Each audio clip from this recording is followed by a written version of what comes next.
La nostra proposta si prefigge di creare uno strumento utile sia al consumatore utente turista, sia a chi ha il compito di governare l'offerta del turismo in Veneto, che è molto diversificata e fortunatamente in questi anni in forte aumento.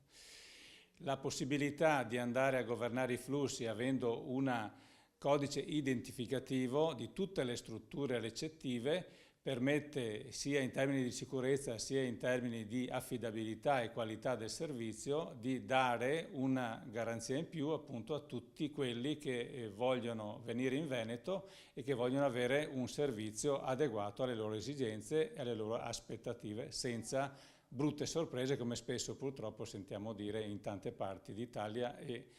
un po' meno ma anche in Veneto. L'obiettivo, diciamo, di definire un codice identificativo delle strutture ricettive è quello di poter avere anche un'omogeneità di registrazione delle diverse strutture ricettive esistenti all'interno del Veneto, proprio anche rispetto a quello che è un'esplosione anche delle tipologie ricettive che c'è stato negli ultimi anni, e rispetto anche al numero sia di presenze che sia di arrivi, che in Veneto è assolutamente esploso, diciamo per fortuna. Quindi siamo assolutamente favorevoli ad un incremento continuo di questo settore e anche delle tipologie di attività che vengono messe a disposizione dei turisti. Avere un codice serve per avere un'omogeneità di registrazione, per poter avere un'omogeneità di controlli, per avere un'omogeneità di qualità rispetto al servizio che viene offerto a chi, diciamo, si rivolge all'interno della nostra regione per poter sostare, per poterla visitare e per poter vedere quanto bella è la regione stessa.